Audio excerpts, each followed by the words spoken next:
Hello, dear students. This is Mr. Naseeb Zada, Senior Subject Specialist in Chemistry in front of you.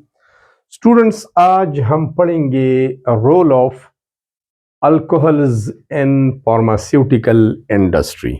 इंतहाई अहम topic है और daily life से related भी है. चंद इम्पॉर्टेंट टर्म्स की एक्सप्लेनेशन भी करनी है. स्टूडेंट्स, फार्मास्यूटिकल मेडिसिन को कहते हैं वो इंडस्ट्रीज, वो कारखाने जहां पर मेडिसिन तैयार होते हैं.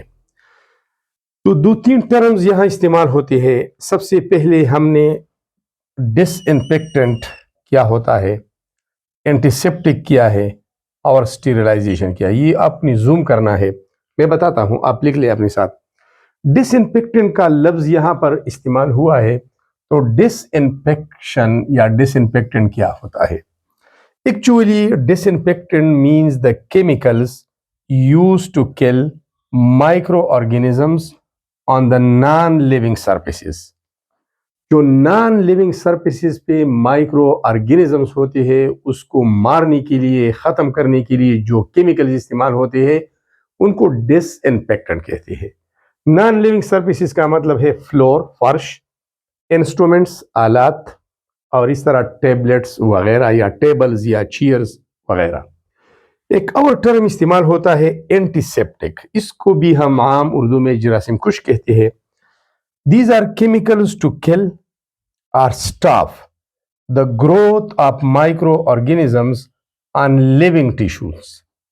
लिविंग बॉडी, लिविंग थिंग्स की बॉडी की ऊपर जरासीम को मारने के लिए जो केमिकल्स इस्तेमाल होते हैं उनको कहते हैं एंटीसेप्टिक. और ये सेफ होते हैं, ये सेफ होते हैं. ये हम लिविंग थिंग की बॉडी पर स्प्रे कर सकते हैं, इसी तरह लगाई जा सकते हैं. और ये जो है ये वाले डिसइंफेक्टेंट ये सेफ नहीं होते. They are not used on living tissues because they damages the tissues. तो फर्क ये है कि डिसइंफेक्टेंट नॉन लिविंग सरफेसेस के ऊपर जरासीम को मारना, लिविंग सरफेसेस के ऊपर आप नहीं लगा सकते, टिश्यूज को खराब करते हैं. और एंटीसेप्टिक वो है जो लिविंग थिंग की बॉडी के ऊपर जरासीम को मारने के लिए, ख़त्म करने के लिए, उसके ग्रोथ को रोकने के लिए इस्तेमाल किए जाते हैं और ये सेफ होते हैं. इसके अलावा एक और टर्म इस्तेमाल होता है स्टीरिलाइजेशन. स्टीरिलाइजेशन एक टर्मिनोलॉजी है. The process, the chemicals which completely destroys the microorganism. ये माइक्रो ऑर्गेनिजम्स को मुकम्मल ख़त्म करते हैं, खा लिविंग थिंग के सरफेस पर हो या ये जरासीम नॉन लिविंग थिंग्स के सरफेस पर हो. ये दोनों के लिए इस्तेमाल होते हैं. जिस तरह आयोडीन सोल्यूशन हम इस्तेमाल करते हैं, इस तरह डिटॉल इस्तेमाल करते हैं. जिस तरह आयोडीन को हम अल्कोहल में डिजॉल्व करते हैं, जिनको टिंक्चर ऑफ आयोडीन बोलते हैं. तो ये तीन चीज़ें हैं. डिसइंफेक्टेंट के रिलेटेड है नॉन लिविंग सरफेसेस पर जरासीम को मारना, एंटीसेप्टिक लिविंग बॉडीज की ऊपर जरासीम को मारना, sterilisation all kinds of germs को मारना है, खा वो लिविंग सरफेसेस की ऊपर हो, इंसानी जिस्म की ऊपर हो या नॉन लिविंग थिंग्स की सरफेसेस की ऊपर हो. तो इंतहाई इंपॉर्टेंट एरिया है. अब आते हैं अपने टॉपिक की तरफ. सबसे पहले इथेनॉल, जिसको हम इथाइल अल्कोहल भी बोलते हैं, एंड आइसोप्रोपेनॉल. इथेनॉल ये है C2H5OH या CH3CH2NOH. इसके अलावा यह लफ्ज़ आइसोप्रोपेनॉल, इसका फार्मूला है CH3CH और दूसरे कार्बन के साथ OH है और ये CH3 है. इसको आइसोप्रोपाइल अल्कोहल भी बोलते हैं, आइसोप्रोपेनॉल भी बोलते हैं. इन दोनों की बात हो रही है. तो इथेनॉल और isopropanol are used as solvent. ये बतौर सॉल्वेंट इस्तेमाल होते हैं. इनमें हम ऑर्गेनिक कंपाउंड को डिसॉल्व करते हैं. इसके अलावा alcohol generally is used in the extraction of plants chemicals. Plants की बॉडीज के अंदर मुख्तलिफ केमिकल्स होते हैं. प्लांट की स्टेम में भी होते हैं, रूट्स में भी होते हैं, लीव्स में भी होते हैं, फ्लावर्स में भी होते हैं, ब्रांचेस में, हर जगह कुछ न कुछ केमिकल्स मौजूद है. उसको हम स्क्वीज करते हैं मशीनों के ज़रिए, उसका रस निकालते हैं, फिर उस रस को अल्कोहल में डिज़ोल्व करते हैं, सोल्यूशन बनाते हैं और उसके ज़रिए हमने उस इम्पॉर्टेंट केमिकल को निकालना है جو بطور میڈیسن پھر استعمال ہوتا ہے. تو الکوہل ایز اے سالوینٹ وہاں پر استعمال ہوتا ہے اس امپورٹنٹ کیمیکل کو نکالنے کے لیے جس کے بعد ہم اس کو میڈیسن کے طور پر استعمال کرتے ہیں اور مختلف بیماریوں کو روکنے کے لیے استعمال کرتے ہیں. اس کے علاوہ آئسو پروپائل الکوہل وہی بات ہے، یہ والا آئسو پروپائل الکوہل ہے is used for sterilization, killing all kinds of microorganisms on the living thing bodies present on the surface of the living things or on non-living surfaces. And disinfectant, یہاں پر بات ہو گئی ڈس انفیکٹنٹ کی، وہ chemicals جو non living things کی surfaces کی اوپر جراثیم کو مارنے کے لیے استعمال کی جاتی ہے اس کو ڈس انفیکٹنٹ کہتے ہیں. آف ایکوپمنٹس، مختلف ایکوپمنٹس کی سرفیس کے اوپر جو جراثیم ہوتے ہیں اس کو مارنے کے لیے، ختم کرنے کے لیے آئسو پروپائل الکوہل کا استعمال کیا جاتا ہے. خصوصاً جو آپریشن کے لیے ریزر استعمال ہوتا ہے، فورسپ استعمال ہوتا ہے، اس کے علاوہ وہ ٹرے استعمال ہوتا ہے، مختلف ایکوپمنٹس استعمال ہوتے ہیں. آپریشن کے بعد پھر اس کو اسٹیرلائز کرتے ہیں آئدر بائی ریڈیشن اور بائی ہیٹ اور بائی کیمیکلس. تو اسٹیرلائزیشن کے لیے یا تو کیمیکلس کا سہارا لیا جاتا ہے یا ریڈیشنز کا یا پلازما کا اور یا مختلف اور چیزوں کا اس سہارا لیا جاتا ہے. Equipment surfaces because it kill isopropyl یا isopropyl alcohol kill microorganisms. تو بات سمجھ میں آ گئی نا کہ isopropyl alcohol یہ والا ہے، اس کو isopropynol بھی بولتے ہیں. It is used for sterilization, killing microorganisms on both the surfaces of living things and non-living things and disinfection of equipments. equipments کی اوپر اس سطح پر جو جراثیم ہوتے ہیں ٹو کل مائکرو آرگینزمس. اب آتے ہیں چوتھے پوائنٹ کی طرف. Alcohols are used in medicine, medicine بنانے میں استعمال ہوتے ہیں ایز این اینٹی سیپٹک. اب یہاں پر بات اینٹی سیپٹک کی ہو گئی. تو اینٹی سیپٹک وہ کیمیکلز ہوتے ہیں جو لیونگ تھنگس کی باڈی کی اوپر جراثیم کو مارنے کے لیے استعمال کی جاتے ہیں اور یہ سیف ہوتے ہیں، باڈی ٹیشوز کو نقصان نہیں پہنچاتے. And disinfectant, disinfectant وہ کیمیکلز ہوتے ہیں جو نان لیونگ تھنگس کے سرفیس کی اوپر، نان لیونگ تھنگس کی سرفیس کی اوپر جراثیم کو مارنے کے لیے استعمال ہوتے ہیں.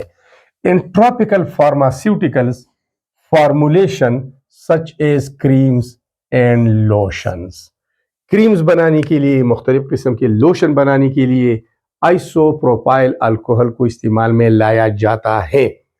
اب students tropical pharmaceuticals, tropical regions ہوتے ہیں، علاقے ہیں، اور وہ diseases occurs in hot and humid areas. Hot, گرم اور مرطوب علاقوں میں جو بیماریاں پھیلتی ہیں ان کو ٹراپیکل ڈیزیزز کہتے ہیں. اس کی ایگزامپلز ہے malaria, dengue fever, cholera, tuberculosis اور ٹی بی اور لیپروسی جزام. تو ان بیماریوں کو ختم کرنے کے لیے، اس کے علاج کے لیے الکوہلز کے میڈیسن استعمال کیے جاتے ہیں، ان کی کریم بنائی جاتے ہیں، ان کے لوشنز بنائی جاتے ہیں. اب آتے ہیں ایک اور کی طرف اور وہ ہے ایتھنول. ایتھنول یہ والا ہے، ایتھائل الکوہل کامن نیم ہے، ایتھنول بھی بولتے ہیں. اینڈ آئسو پروپینول یہ والا دوبارہ اس کا ذکر کیا گیا ہے. are used as antiseptic. antiseptic living thing کے باڈیز کی اوپر جراثیم کو مارنے کے لیے جو کیمیکل استعمال ہوتے ہیں. ٹھیک ہے. antiseptic agents in making disinfectants wipes. Students wipes آپ نے دیکھے ہوں گے، چھوٹے بچوں کو صاف کرنے کے لیے جب وہ پیشاب کرتے ہیں ان کے لیے وائپس استعمال کرتے ہیں. وائپس یا تو پیپر کا ٹکڑا ہوتا ہے یا کلاتھ کا، یا ایک چھوٹا سا کلاتھ ہوتا ہے، کپڑا ہوتا ہے جس کی سرفیس کی اوپر آلریڈی ڈس انفیکٹنٹس لگائے گئے ہوتے ہیں. وہ نرم ہوتا ہے، اس کے علاوہ وہ گیلا بھی ہوتا ہے. وہ کس چیز سے گیلا ہوتا ہے؟ الکوہل میں اس کو ڈبویا جاتا ہے. تو وائپس کا ایک ڈبہ ہوتا ہے اور وہ باڈی سرفیسز کو صاف کرنے کے لیے، جراثیم کو ہٹانے کے لیے استعمال میں لایا جاتا ہے وائپس. ये छोटे छोटे कागज होते हैं या फिर सॉफ्ट क्लॉथ्स के टुकड़े होते हैं, कपड़े के टुकड़े होते हैं, पहले से इसके ऊपर अल्कोहल्स लगाए जाते हैं। फिर बच्चे जब पेशाब करते हैं उनको साफ किया जाता है, इसके जरिए तो जरासीम मारे जाते हैं। इसके अलावा अगर जख्म है तो उसको भी धोने के लिए इस्तेमाल की जा सकती है वाइप्स को। टू किल माइक्रो ऑर्गेनिजम्स और माइक्रो ऑर्गेनिजम्स को मारने के लिए। इसके अलावा अल्कोहल स्वेब्स रुई का टुकड़ा। आपने देखा होगा जब डॉक्टर इंजेक्शन लगाता है तो रुई लेते हैं, उसके ऊपर अल्कोहल या स्पिरिट डालते हैं, उस जगह को साफ करते हैं, फिर इंजेक्शन लगाते हैं। जरासीम की सफाई के लिए, जरासीम को ख़त्म करने के लिए रुई का एक टुकड़ा वो डबोया जाता है, किस में, अल्कोहल में या स्पिरिट में या इथेनॉल में या आइसोप्रोपाइल अल्कोहल में, और उसके ज़रिए उस जगह को साफ किया जाता है, उसके बाद इंजेक्शन लगाया जाता है। तो alcohol swabs are also used on the skin to disinfect the skin before injection or surgery। जिस जगह की सर्जरी की जाती है या जिस जगह पर इंजेक्शन लगाई जाती है, खाओ वो इंजेक्शन इंट्रावेनस क्यों ना हो, वेन के अंदर क्यों ना हो, तो पहले उस वेन को साफ किया जाता है, उस वेन वाली एरिया को साफ किया जाता है, उसके बाद इंजेक्शन लगाई जाती है। इसके अलावा alcohols are used in making medicine. मुख्तलिफ मेडिसिन बनाने में अल्कोहल का इस्तेमाल होता है। सिरप्स, शरबत जिसको हम कहते हैं, कप मिक्सचर, और इससे कफ के लिए, खांसी के लिए जो शरबत बनाया जाता है उसको कप मिक्सचर कहते हैं। और अल्कोहल वो दायमी जो इन्फेक्शन होता है या चेस्ट इन्फेक्शन होता है या थ्रोट इन्फेक्शन होता है तो उनके लिए अल्कोहल वाला अल्कोहल मेला कब बनाया जाता है, वो इंतहाई इफेक्टिव होता है, तो फिर बार बार सीना खराब नहीं होता। इसके अलावा alcohols are used for making antiseptic. Antiseptic living things के सरफेस के ऊपर, स्किन के ऊपर जरासीम को हटाने के लिए, मारने के लिए या उसको ग्रोथ को कंट्रोल करने के लिए इस्तेमाल किए जाते हैं। केमिकल्स है ये। Antiseptic solutions for cleaning wounds, जख्म को साफ करने के लिए एंटीसेप्टिक सॉल्यूशंस का इस्तेमाल किया जाता है। It is used to prepare tinctures. Tinctures, what are tinctures बताता हूं मैं। Such as tincture of iodine. Iodine में अल्कोहल का, आयोडीन का अल्कोहल में महलूल या सॉल्यूशन। आयोडीन सॉलिड फॉर्म में होते हैं, अल्कोहल में इसको डाला जाता है, उसका सॉल्यूशन बनाया जाता है, इसको टिंक्चर ऑफ आयोडीन कहते हैं। फिर उससे जख्म को साफ किया जाता है, जरासीम को मारने के लिए, उसकी ग्रोथ को स्टॉप करने के लिए, उसको उस जगह से हटाने के लिए। तो tincture of iodine, iodine solution in alcohol is known as tincture of iodine. So students, these were all about the role of alcohol in pharmaceutical industry। उम्मीद है आप समझ गए होंगे। अल्लाह ताला आपको समझने की तौफीक अता फरमाए। चैनल को सब्सक्राइब करें, दोस्तों के साथ शेयर करें और कमेंट बॉक्स में कमेंट करें, और लाइक तो बनता ही है, लाइक करें। Thanks a lot for watching this very important video.